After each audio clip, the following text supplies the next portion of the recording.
الله الرحمن الرحيم نحمده ونصلي ونسلم على رسوله الكريم وعلى آله وصحبه أجمعين أما بعد قال الله تبارك وتعالى في كلامه المجيد والفرقان الحميد سبحان الذي أسرى بعبده ليلا من المسجد الحرام إلى المسجد الأقصى الذي باركنا حوله لنريه من آياتنا إنه هو السميع البصير صدق الله العظيم اللهم صل على محمد كما تحب وترضى له وعلى آله وصحبه أجمعين اللهم أرنا الحق حقا وارزقنا اتباعه اللهم أرنا الباطل باطلا وارزقنا اجتنابه آمين برحمتك يا أرحم الراحمين. حمد و صلاة کے بعد آج کی اس روح پرور بابرکت عظمتوں اور سعادتوں کی حامل تقریب سعید میں موجود معزز محترم عشاقان مصطفیٰ اور اس مسجد کے خطیب محترم فاضل جلیل عالم نبیل حضرت علامہ مولانا مفتی محمد طارق سراجوی صاحب دامت برکاتہم العالیہ، اس مسجد کے امام و استاذ گرامی برادر گرامی حضرت مولانا حافظ قاری محمد ثاقب فرید صاحب زیدہ مجدہ، اس مبارک تقریب میں موجود تنظیم المدارس اہل سنت پاکستان کے مرکزی دفتر کے کلیریکل سٹاف کے ہیڈ اور ناظم برادر گرامی حضرت مولانا غلام مرتضیٰ صاحب اعظمی، اس کے علاوہ جتنے بھی آپ سب حضرات موجود ہیں تمام کی خدمت میں میں ہدیہ سلام کے ساتھ ہدیہ تبریک کو تحسین پیش کرتا ہوں. اللہ جل مجدہ العظیم ہم سب کی حاضری اور یہ سعادت اپنے بارگاہ میں قبول اور منظور فرمائے. حضرات گرامی، آج کی یہ بابرکت رات یہ سیلیبریشن ہے اس واقعہ کی کہ جو آج سے بہت عرصہ پہلے یعنی تقریباً 1400 سال پہلے یہ واقعہ رونما ہوا. مگر کیا ہر پرانے واقعہ کو لے کر ہم اس طرح سیلیبریشن کرتے رہیں گے؟ جواب ہے نہیں. تو پھر اس واقعہ کی کیوں؟ تو اس کا جواب یہ دیا جاتا ہے کہ دراصل اس واقعہ سے جو ہمارا تعلق ہے وہ ایسا ہے کہ یہ خوشی ہمارے رسول کو اللہ نے عطا فرمائی تھی، تو ہم اس خوشی میں آج بھی شریک ہیں.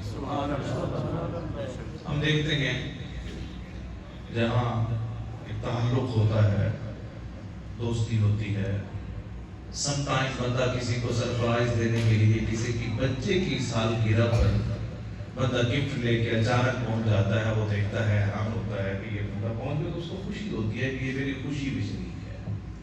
اور کوئی خوشی کا موقع ہوتا ہے، انسان چلا جاتا ہے. تو ہم جتنے لوگ یہاں موجود ہیں، جتنے لوگ بھی یہاں موجود ہیں، آپ مجھ سے زیادہ خوش قسمت ہیں کہ آپ اس سے پہلے یہاں موجود ہیں. میں بھی بالکل ایسی کوئی بات نہیں کہ تکلفاً کہ جی میں تھوڑا لیٹ جاؤں تو مجمع بن جائے. مجھے راستے میں ملتان آپ کو پتہ ہے وہ PSL ہو رہا ہے تو ہمیں تقریباً 4-5 گھنٹے وہاں بلا وجہ رکنا پڑ گیا، تو میں تاخیر کا شکار ہو گیا، ورنہ یہ پروگرام میرے گھر کا ہے۔ برادر گرامی حضرت مفتی طارق سراجی صاحب میرے بڑے بھائی ہیں، اور جامعہ میں جب ہم پڑھتے تھے تو یہ ہم سے سینئر تھے، میں ان سے جونیئر تھا، اس لیے کہ آپ اللہ کے لیے خوش قسمتی کی بات ہے۔ باقی کوئی ناروے سے آئے یا کہیں سے آئے وہ معنی نہیں رکھتا، معنی یہ رکھتا ہے کہ کون اللہ اور اس کے رسول کی محبت کا درس دیتا ہے، کون اللہ اور اس کے رسول کی محبت دل میں رکھے ہوئے ہے، تو یہ معنی نہیں رکھتا، یہ میٹر نہیں کرتا کہ کون کہاں سے تعلق رکھتا ہے۔ جو بھی ہو، جس حالت میں ہو، جس کا تعلق محمد اور رسول اللہ کے ساتھ ہے، ہمارا اس کے ساتھ تعلق ہے۔ تو اس لیے یہ واقعہ جو ہے نبی اکرم علیہ السلام کے ساتھ پیش آیا۔ قرآن مجید میں تھوڑا ساتھ چلتے رہیں گے، قرآن مجید میں تقریباً 23 آیات کے اندر اس واقعہ کا ذکر موجود ہے۔ کتنی آیات کے اندر؟ 23 آیات۔ ان میں سے آپ حضرات کو یاد رکھنا ہے، یہ آپ کے لیے آسانی رہے گی، 18 آیات ہیں جو ایک ہی سورت میں سورۃ النجم میں موجود ہیں۔ ایک آیت جو ہے جو آج میں نے تلاوت کی ہے سورۃ الاسراء، یہاں موجود ہے۔ 2 آیات جو ہے وہ ایک جگہ سورۃ الحدید میں موجود ہے، ایک اور جگہ سورۃ طٰہٰ میں یہ ذکر موجود ہے۔ ٹوٹل جو ہے وہ 23 آیات میں اس واقعہ کا ذکر موجود ہے، اور ایک آیت کے اندر جو میں نے آج تلاوت کی، اس آیت کے اندر اس کی پریزنس آپ کہیں، آپ اس کی ایگزسٹنس کہیں، آپ اس کا وجود کہیں، وہ موجود ہے۔ 18 جو سورۃ النجم کی آیات ہیں وہاں پورا سفر موجود ہے، پوری ڈیٹیل موجود ہے، حضور کہاں گئے، کہاں رکے، کیسے رہے رب کے ساتھ، یہاں تک کہ پوری ڈیٹیل قرآن مجید نے سورۃ النجم میں بیان فرمائی۔ ایک آیہ مقدسہ کے اندر اللہ جل مجدہ العظیم نے یہ ارشاد فرمایا کہ معبود یہ کوئی چھوٹا واقعہ نہیں ہے، بلکہ ہم اس واقعہ کے اندر وما جعلنا الرؤیا التي اریناک، یہ جو ہم نے آپ کو اتنا بڑا اعزاز عطا فرمایا ہے، یہ کوئی عام چیز نہیں ہے، الا فتنۃ للناس، ارشاد فرمایا کہ یہ قیامت تک لوگوں کے لیے آزمائش بن رہا ہے، یہ اس کو سمجھنے کے لیے۔ اب جس دن سے یہ واقعہ ہوا اس کے بعد کچھ اس وقت ابتداءً 2 گروہ تھے، تاکہ اس کی ڈیٹیل اس کی عرض کر رہا ہوں کہ آپ کے ذہن میں ہوں یہ ہے کیا، پھر اب اس کے ہم ایک ٹاپک کی طرف آگے آتے ہیں۔ تو 2 گروہ تھے، ایک وہ جو ماننے والے تھے، ان کا امام صدیق اکبر تھا، سبحان اللہ، امام صدیق اکبر تھا۔ سب سے پہلے نبی اکرم صلی اللہ علیہ وسلم نے یہ واقعہ اکیلے حضرت صدیق اکبر کو سنایا، اور بڑا خوبصورت سینیریو ہے، حضور نے سنایا کیسے۔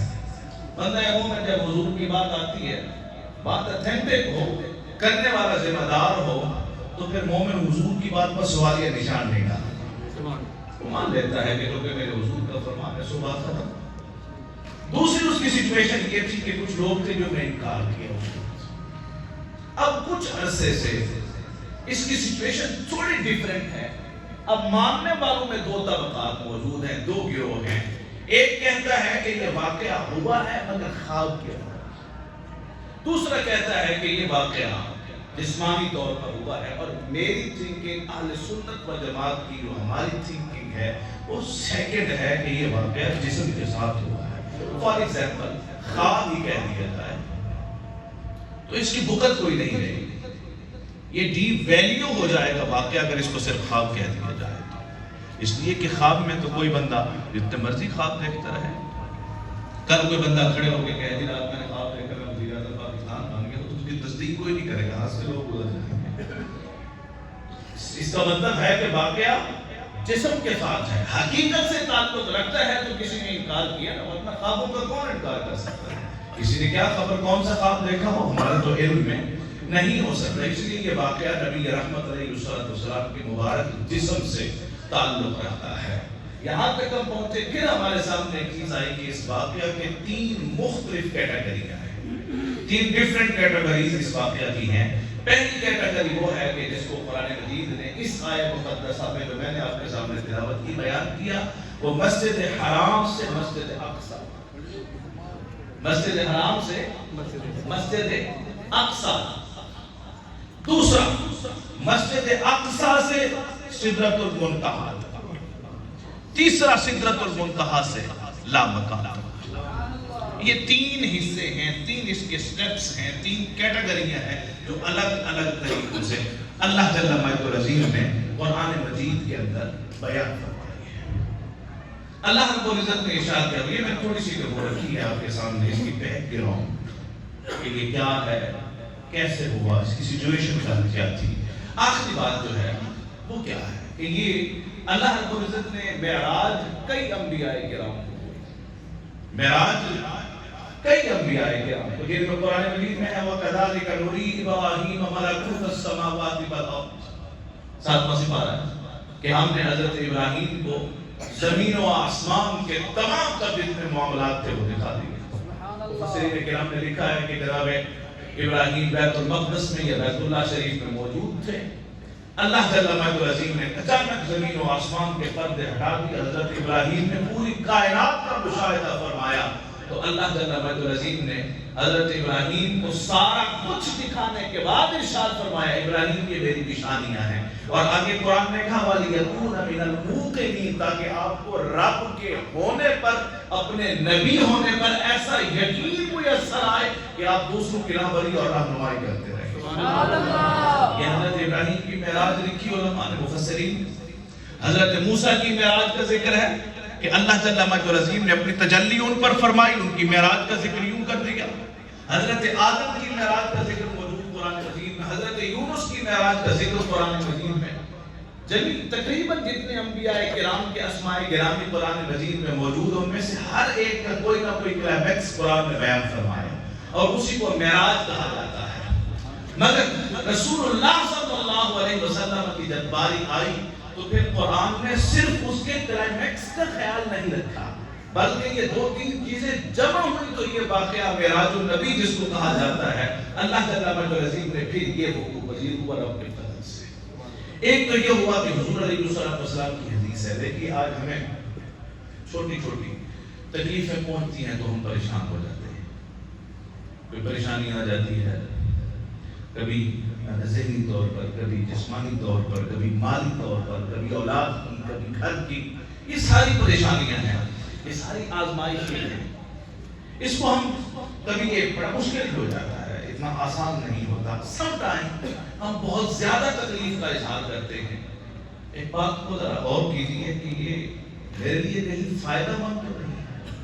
حضور کی ایک حدیث حضرت مفتی صاحب نے آپ کو کبھی ذکر کی ہوگی، ارشاد فرمایا کہ بندہ مومن کو راہ چلتے ہوئے اگر ایک کانٹا بھی چبھتا ہے تو اللہ اسے اس کا بھی اجر عطا فرماتا ہے، وہ اس کی تکلیف رائے گا نہیں جاتی، وہ اس کی تکلیف ضائع نہیں جاتی۔ گویا انسان کا تعلق اس کے رب کے ساتھ اتنا مضبوط ہونا چاہیے کہ انسان ہمیشہ یہی کہے کہ جو بھی ہے یہ میرے رب کی طرف سے ہے۔ آپ بچوں کی تربیت کی لیے متفق علیہ حدیث پاک ہے، اور چھوٹی سی کتاب ہے، میں نے وہاں اپنے سینٹر میں ناروے میں پڑھانی شروع کی ہوئی ہے بچوں کو۔ آپ بھی اپنے بچوں کو حضرت مفتی صاحب سے گزارش کریں کہ ہفتہ وار اس کا درس رکھا جائے۔ اس کتاب کا نام اربعین النووی، بہت اچھی کتاب ہے، 40-42 حدیثیں ہیں اس کے اندر۔ ویسے بھی حضور کی حدیث ہے، ارشاد فرمایا کہ جس بندے کو 40 حدیثیں یاد ہوں گی، قیامت کے دن جب سب لوگوں کے دل مر جائیں گے، میری حدیث کی برکت سے اس کا دل مردہ نہیں ہوگا۔ غور کیجیے، جس کو 40 حدیثیں یاد ہیں، حضور نے فرمایا اس کا دل مردہ کبھی نہیں ہوگا جب کہ لوگوں کے دل مردہ ہو جائیں گے۔ جس کو پورا قرآن یاد ہے اس کے دل کی کیفیت کیا ہوگی، اس کے دل کی کیا کیفیت ہوگی، دنیا میں بھی، قیامت میں بھی، قبر میں بھی، حشر میں بھی، کہاں یعنی جو اس کے دل کے اندر جو سچویشن، جو پوزیشن چل رہی ہے، جو صورتحال، اس کا کون اندازہ کر سکتا ہے۔ تو خیر حدیث پاک عرض کر رہا تھا، حضرت عبداللہ بن عباس رضی اللہ تعالی عنہ، یہ حضور علیہ السلام کے فرسٹ کزن ہے، یہ حضور کے ساتھ بیٹھے تھے۔ حضور علیہ السلام نے انہیں کہا یا غلام انی اعلمک کلمات، اے میرے بچے میں تجھے کچھ چیزیں نہ سکھاؤں؟ تو انہوں نے عرض کیا حضور کیوں نہیں، ارشاد فرمائیے۔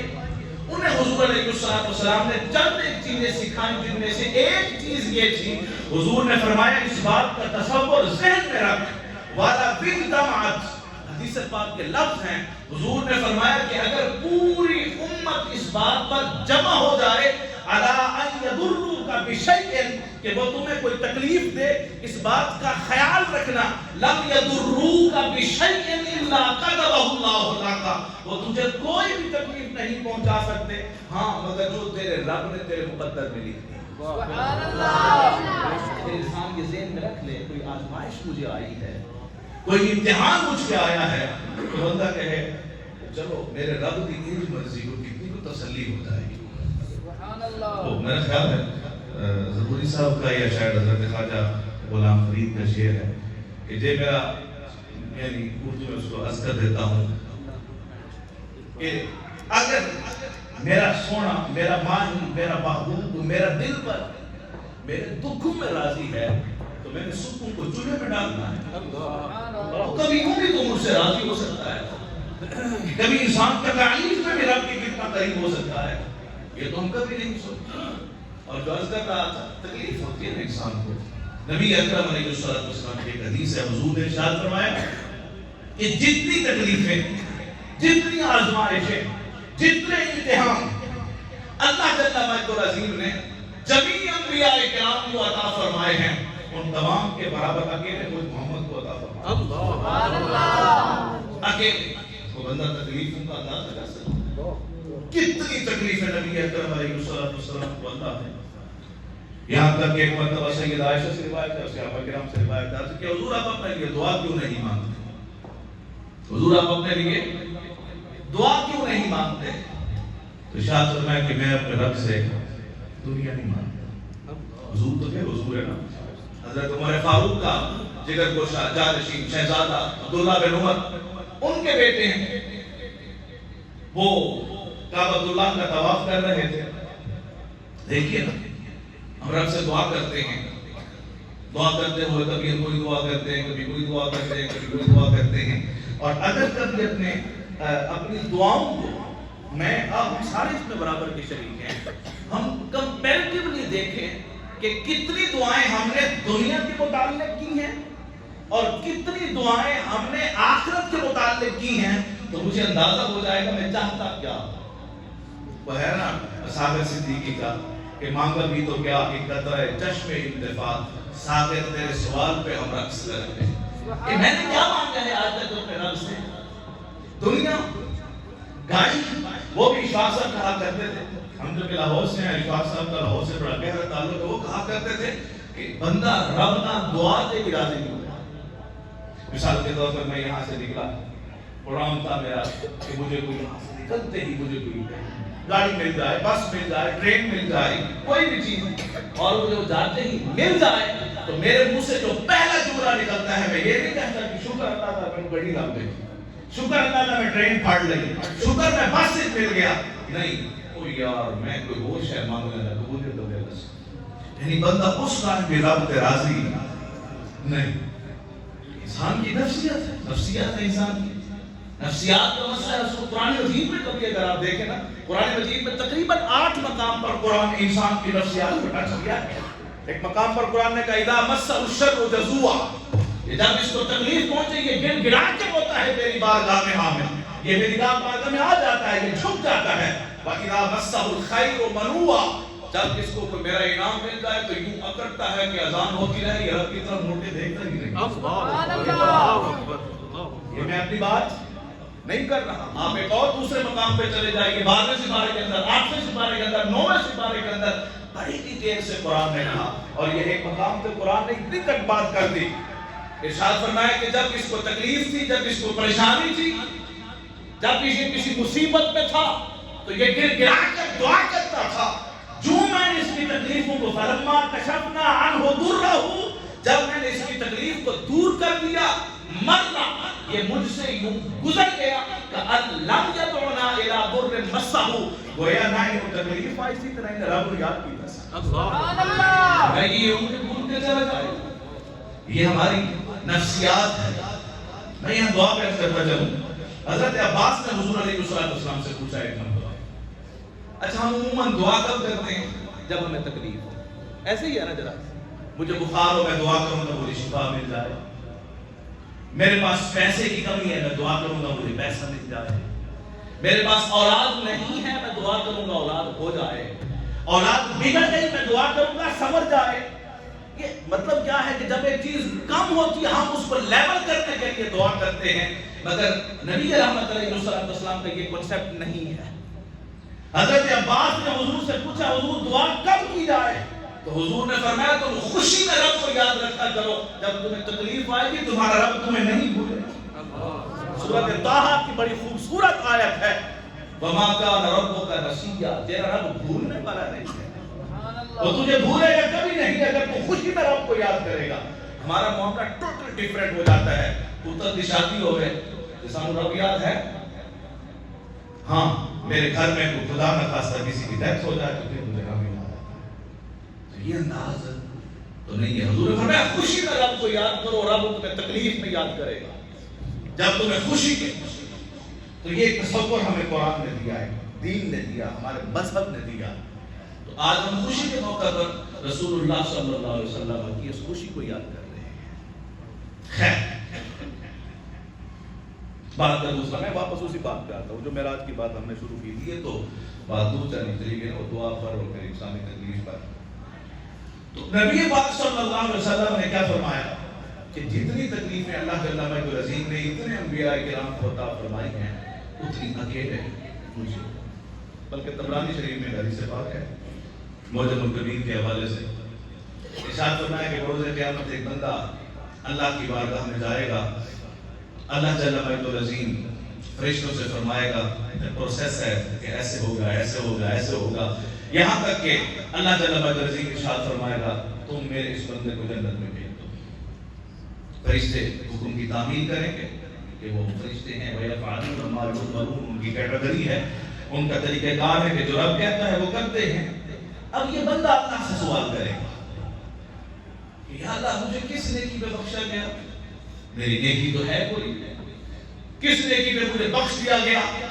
تو اللہ فرمائے گا نیکی تیری یہ تھی، تو بیمار تھا، گھر میں اکیلا تھا، تیرے گھر والے تجھے چھوڑ گئے تھے، کوئی بھی تیرے پاس موجود نہیں تھا، رات کا اگلا پہر تھا، تیری پسلی میں تیرے پیٹ میں درد ہوا، تیرے منہ سے اس وقت نکلا تھا اللہ اس رحم کے لیے، اس درد کی شدت کو کم کرنے کے لیے، بس تیرے منہ سے کیسے نکلا تھا تو پکار کے بھول گیا. میں تو نہیں بھولا، تو پکارا تو بھول گیا، میں نے یاد رکھا.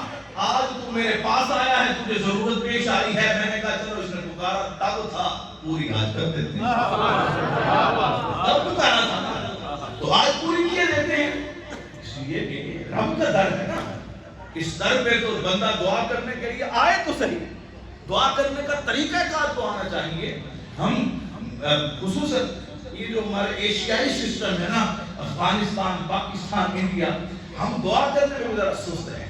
ورنہ میں وہاں عرب کو دیکھتا ہوں دعا کرتے ہیں بندے کو حیران کر دیتا ہوں.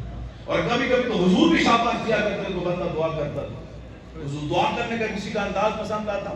قلب مسلم ہے، یہ بخاری میں میرے ذہن اور کتاب کا نام نہیں ہے، حدیث پاک میرے ذہن میں ہے. حضور علیہ السلام نے ایک بندے کو دیکھا، وہ مسجد نبوی میں آیا، اس نے دعا کے لیے ہاتھ اٹھائے اور دعا کرنے لگا اللہم انی اسألک بان لک الحمد لا الہ الا انت المنان بدیع السماوات والارض یا ذا الجلال والاکرام یا حی یا قیوم. یعنی اس نے رب کو یوں بلایا. جب وہ جانے لگا نا تو حضور نے صحابہ کو اشارہ کر کے فرمایا جو کہ بندہ ایک رب کو دعا کرے کہ اللہ ایک اٹھن تو پہلے قبول کرے. طریقہ ہمیں چاہیے دعا، رب کی بارگاہ میں دعا کا طریقہ کار کا مطلب الفاظ جواب ہے نو، انداز جواب ہے ہاں، اخلاص. دل جو ہے نا، دل وہ علامہ کا شعر ہے، دل بینا بھی کر خدا سے طلب. دل بینا ہونا چاہیے کہ میں مانگ کس سے رہا ہوں. حضرت سلی سکتی سے لوگوں نے کہا آپ کے علاقے والوں نے کہ جناب بارشیں نہیں ہو رہی، آئیے ہم صلاۃ الاستسقاء پڑھتے ہیں، وہ دعا کرتے ہیں، وہ نماز پڑھتے ہیں جس سے بارش طلب کی جاتی ہے. آپ نے اعلان فرما دیا کہ ٹھیک ہے جی، سامنے گراؤنڈ میں کل ظہر کی نماز کے بعد ہم صلاۃ الاستسقاء پڑھیں گے. حضرت سلی سکتی بھی اگلے دن آ گئے، لوگ بھی آ گئے. آپ گئے تو آپ نے لوگوں کو دیکھا، آپ نے لوگوں سے پوچھا کہ کیسے آئے ہو؟ کہنے لگے بزرگوں تو ہم دسیا سی صلاۃ الاستسقاء پڑھنی ہے، بارش کی دعا منگنی ہے۔ تو فرمایا یار تسی کیڑے چھلے ہو بھی تسی رب کو آئے ہو بارش کی دعا کروان واسطے تے تسی نال بارش سے بچاؤ واسطے وہ چھتری وتری بھی لے کے آئے۔ اب بات کو سمجھ رہے ہیں نا؟ بھئی تم دعا کروانے کے لیے جو آئے ہو، اگر تمہیں دعا کا ہوتا یقین تو تم بارش سے بچاؤ کے لیے کچھ چیزیں لاتے تاکہ بارش ہوگی تو ہم بچ جائیں گے۔ تم ننگے سر آ گئے ہو، اس کا مطلب ہے تو تھوڑا خیال سے دعا کر آواں گے پھر قبول ہوئے گی، نہیں جاؤ لے کے آؤ۔ گئے بندے وہ چیزاں پھڑ کے لے آئے بارش سے بچاؤ واسطے۔ کوئی ممکن تو نہیں موزل کے چھتری و چھتریاں ہے سر، مطلب کوئی بعض دفعہ کوئی چیز سائن ہوتا ہے وغیرہ، تو وہ چیزیں لے کے آئے۔ حضرت سیری سکتی نے نماز پڑھائی، آپ نے دعا کے لیے فرمائی، دعا کے لیے ہاتھ اٹھائے تو کہا یا اللہ یہ تیری مخلوق ہے، یہ ڈاٹے لوگ ہیں سارے، میں کل آج ایسا اینن کول میں چیزاں بھی منگوا رہی ہیں بارش سے بچان واسطے، جو ہن بارش نہ ہوئی انہاں دے یقین دا کی بنے گا، تو میں نہ ویکھ انہاں دے یقین نہ ویکھ، وہ کامل ہونا چاہیے۔ حضرت سیری سکتی کے سوال نگارہ لکھتے ہیں کہ جب حضرت سیری سکتی نے بارش کی دعا کے لیے ہاتھ نیچے کیے بارش برسنا شروع ہو۔ سبحان اللہ۔ ذہن، عقیدہ، دل، تعلق، یہ سارا کچھ میٹر کرتا ہے، ورنہ کوئی کیسے دعا کرتا ہے؟ کیوں جناب؟ کسی پتھر کے آگے تو حضرت محمد اور عمر کا بڑا مشہور واقعہ آپ نے سنا ہوگا کہ بندہ دعا کر رہا تھا، وہ بڑا عرصہ ایک پتھر کے آگے بیٹھا رہا، یا سمد سوری یا سنم یا سنم یا سنم کہتا رہا۔ اچانک منہ سے نکلا یا سمد، تو کہا لبیک یا عبدی، جی میرے بندے۔ اللہ رسول نے کہا یہ پیچھے تھی تو میں انہوں نے فرق سمجھانا سی نا، بولتا تے راولا انہوں نے فرق دسنا سی نا، اس کو تو فرق سمجھ آنا چاہیے تھا۔ آپ دور بھی جاتے ہیں، تمہارے فاروق رضی اللہ تعالیٰ آپ کے دور حکومت میں ایک بندہ تھا، شراب بھی پیتا، باقی نے سارے معاملات کو ایک قسم کا تھا۔ حضرت عمر فاروق نے اس کو مدینے سے نکال دیا۔ اب جو بندہ تھا مدینے سے نکال دیا، نکالنے والا بھی عمر فاروق ہو، تو آپ سے پتہ نہیں نہ آ سکتا۔ اس نے وہ مدینے کے قریب ایک بستی تھی، وہاں ڈیرا لگا لیا، وہ وہاں موجود رہا یہاں تک کہ اس کی عمر 80 سال سے اوپر چلی گئی۔ اب لاغر ہو گیا، اب کمزور ہو گیا، اب جناب کوئی بس نہ چلے اس کا، اب وہ بندہ پریشانی میں، اب کوئی نہ ملنے والا، نہ کوئی حال پوچھنے والا، نہ جناب والا کوئی روٹی روزی دینے والا، نہ روٹی کھلانے والا، کوئی بھی بندہ اس کے پاس نہیں ہے۔ یہاں تک کہ جب وہ بندہ انتہا کو پہنچا تو ایک دن بالآخر اس نے دعا کے لیے ہاتھ اٹھائے اور پہنچا کہاں؟ جنت البقیع۔ جنت البقیع میں ایک قبر کے ساتھ جا کے چھپ کے بیٹھ گیا اور دعا کے لیے ہاتھ اٹھائے، یا اللہ ہون تیرے والے پاس ہے، ہون تیرے والے پاس ہے، تو روزی روٹی کا انتظام کر۔ حضرت عمر فاروق گھر میں سوئے ہوئے تھے، ایک روایت میں ہے کہ مسجد نبوی میں سوئے ہوئے تھے۔ اللہ جل وعلا عظیم نے خواب میں حضرت عمر فاروق کو یہ وحی فرمائی، لقا فرمایا کہ عمر اٹھو، میرا بندہ جنت البقیع میں بیٹھا ہے، روزی روٹی کی تلاش میں ہے، اب تم روزی روٹی کا گھر سے انتظام کرو اور جا کے اس کو ملو، میرا سلام دو، روزی روٹی بھی اس کو دو۔ فوراً حضرت عمر فاروق اٹھ کر کھڑے ہوئے، روزی روٹی کا انتظام کیا، وہ برتن میں باندھا، وہ سالن، وہ روٹی جو گھر میں موجود تھا لے کے آئے۔ تو اب اس بندے نے دیکھا میں تو رب کو روٹی منگی سی ہے، عمر آ رہے امیجن پتہ کرے نا بھی میرا تو روٹی کا سوال سی، تو رب نے بھیج دیا عمر کو، یہ کرے گا کیا؟ اب اس نے حضرت عمر فاروق کو دیکھا نا تو گھٹنوں کے بعد ہو کے تو قبر سے تھوڑا سا سسکنے لگا، تو حضرت عمر نے کہا رکو، کوئی چارہ ٹار کے روٹی۔ اب اس کے پاس پہنچے، اس نے کہا تمہیں کس نے بھیجا ہے؟ حضرت عمر فاروق نے کہا جس کو تم نے روٹی کا کہا ہے، جس کو تم نے روٹی کا کہا ہے اسی نے بھیجا ہے، دیکھ میں تمہیں یہ روٹی لایا ہوں۔ آگے یہاں سے واقعہ حضرت عمر فاروق بیان کرتے ہیں کہ وہ بندہ گھٹنوں کے بعد کھڑا ہو گیا، آسمان کی طرف ہاتھ اٹھائے کہ رب تو کتنا اپنے بندے سے محبت کرتا ہے، دیکھ میں کتنا نافرمان ہوں، آج میں نے تجھ سے روٹی مانگی ہے تو روٹی دینے کے لیے تو نے عمر فاروق کو بھیج دیا ہے، اور اگر میں تیرے ساتھ پہلے سے وفادار ہوتا تو دیکھ تو مجھے کتنا نوازتا۔ حضرت عمر کہتے ہیں اتنا کہتے کہتے گرا، بے ہوش ہو گیا اور وہ مر گیا، یہاں تک کہ مجھ سے روٹی بھی نہ کھا سکا، مگر اس بات کا یقین ضرور ہو گیا کہ جب رب کو بندہ پکارتا ہے وہ مایوس نہیں کرتا، جب بندہ رب کو پکارتا ہے وہ مایوس نہیں کرتا۔ تو آج حضور کی خوشی میں آپ آئے ہیں۔ ایک بات معراج کے حوالے سے عرض کر کے بات کو ختم کرتے ہیں، پھر انشاءاللہ کبھی موقع ملا تو آپ کو معراج ضرور کرتے ہیں۔ ہمارا تعلق اللہ کے ساتھ کیا ہے؟ رب کی بندگی ہے۔ ہم رب کے کیا ہیں؟ بندے ہیں۔ ہم رب کے کیا ہیں؟ بندے ہیں۔ دیکھو نا، میں مطلب کوئی تنقید نہیں کر رہا کہ الیکشن اللہ کرے ساڈے ملک ہو جان جو ہو گئے، ہر جماعت کا جڑا ورکر ہوئے گا وہ اپنا جھنڈا چکے گا، پریشانی کا اظہار نہیں کرے گا نا۔ کسی بھی جماعت سے تعلق رکھتا ہو وہ کہے گا میں ورکر ہوں اس جماعت کا، آپ ساڈا بھی خیال رکھو۔ تو ہم کیوں پریشان ہیں؟ آخر ہم رب کے کیا ہیں؟ میں یہی کہلوانا چاہ رہا تھا، ذرا اونچا ساڈا تعلق رب سے، ہم رب کے کیا ہیں؟ حضرت حسن بصری یہ مولا علی المرتضیٰ کے شاگرد ہیں۔ آپ سے کسی نے پوچھا کہ حضور آپ قرآن سارا پڑھتے ہیں، کیڑی آیت تھانوں بڑی چس دیندی ہو؟ کون سی آیت ہے کہ آپ کو بڑا لطف دیتی ہو؟ یہ قرآن مجید کے کتنے مقامات ہیں جو انسان کو کبھی ہلا کے رکھ دیتے ہیں، کبھی جناب والا بندے کو خوش کر دیتے ہیں، مختلف مقامات ہیں قرآن کے۔ حضرت حسن بصری سے کسی نے پوچھا کہ آپ کو کون سی آیت بڑی لذت دیتی ہے؟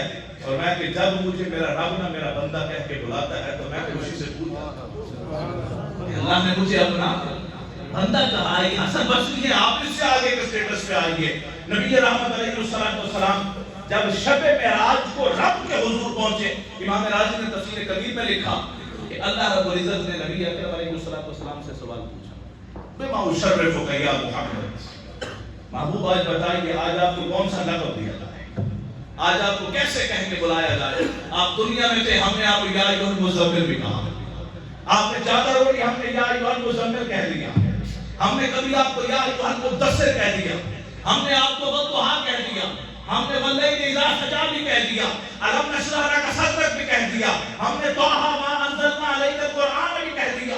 یہ سارا کچھ، یہ ٹائٹل، یہ القاب، یا ایھا الرسول، یا ایھا النبی، یا محمد، یہ سارے ہم کہتے رہے کہ آپ دنیا میں تھے، ہماری مرضی تھی، آج آپ ہمارے پاس آئے ہیں، بما اشرفک یا محمد، آج کون سے نام سے آپ کو بلایا جائے؟ سبحان اللہ۔ یہ حضور سے اللہ پوچھ رہا ہے۔ اب حضور کا جواب سنیے، پھر نماز پڑھتے ہیں۔ دل میں سوچئے ایک مرتبہ کتنا بڑا ٹائٹل سی جرا رب نے حضور کو، جو رب نے حضور کو دیا اور حضور نے رب سے مانگ کے، ٹائٹل کتنا بڑا ہے۔ وہ علامہ کا شعر ہے، یوں تو تم مرزا بھی ہو، سید بھی ہو، افغان بھی ہو، ذرا یہ بتلاؤ کہ مسلمان بھی ہو۔ یہ فرسٹ ٹائٹل ہے، یہ پہلا ٹائٹل ہے جس کی ہماری بنیاد ہے، جو ہماری ضرورت ہے۔ مثال کے طور پر میں تنقید نہیں کر رہا، میں ایگزامپل کر رہا ہوں۔ میں نے سفید پگڑی پہنی ہو، کوئی دنیا میں ایسا پیر ہو جس کا مرید سفید پگڑی پہنتا ہو، میں اسی کے سٹائل پہ پگڑی پہنوں تو پگڑی سے اندازہ لگائے گا، تو پوچھے گا اچھی تسی انہاں دے مرید ہو؟ میں کہتا ہوں ہاں، کہے میں انہاں دا مرید ہوں، میرے نام لگے۔ ایک تعلق ہے پیر بھائی کا، سبز رنگ کی بکری ہو تو سبز رنگ والا میرے ساتھ محبت کا اظہار کرے گا، کیوں؟ یہ ان کے شیخ کا تعلق ہے۔ مخصوص قسم کی ٹوپی ہو تو ٹوپی سے اندازہ لگائے گا۔ یہ سارے ٹائٹل نچلے لیول کے ہیں، میرے رب نے سب سے پہلے ہمیں ایک ٹائٹل عطا فرمایا ہے، فرمایا ہوا سماکم المسلمین، میں نے تمہارا نام مسلمان رکھا ہے۔ حضور میں بریلوی ہونے پہ فخر کر لیتا ہوں کبھی کبھی، تو کیجئے۔ میں دیوبندی ہونے پہ خوشی کا اظہار کرتا ہوں تو جناب کیجئے۔ اہل حدیث ہونے پہ آپ فخر کا اظہار کرتے ہیں تو کیجئے۔ شیعہ ہونے پہ آپ کو خوشی ہے تو آپ کر سکتے ہیں، یہ آپ کا مسئلہ ہے، مگر یہ بھی سوچئے میرے رب نے مجھے مسلمان بنایا تھا، میں مسلمان ہونے پہ کب خوش ہوا؟ کبھی مجھے اس بات میں تو خوش ہونا چاہیے نا کہ مجھے رب نے مسلمان بنایا ہے، یہ رب کا بڑا کرم ہے، میں کیوں اس پہ خوش نہیں ہوتا؟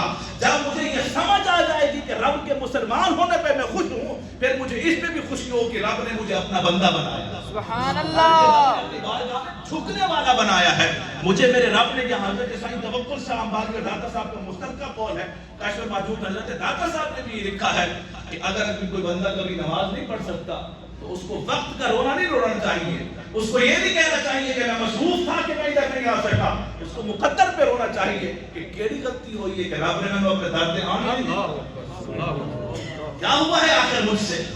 سائیں توکل صاحب امباری سے ایک بندہ کہنے لگا کہ حضور کیسے معلوم ہوگا کہ میری نماز قبول ہوئی ہے یا نہیں ہوئی؟ تو آپ نے فرمایا میں تمہیں بتاتا ہوں، ایک پڑھن تو بعد دوسری کے کرتے ہیں مل گئی تو خوش ہو جا، رب نے قبول کی تھی پہلے تو پھر آن دیتا ہے۔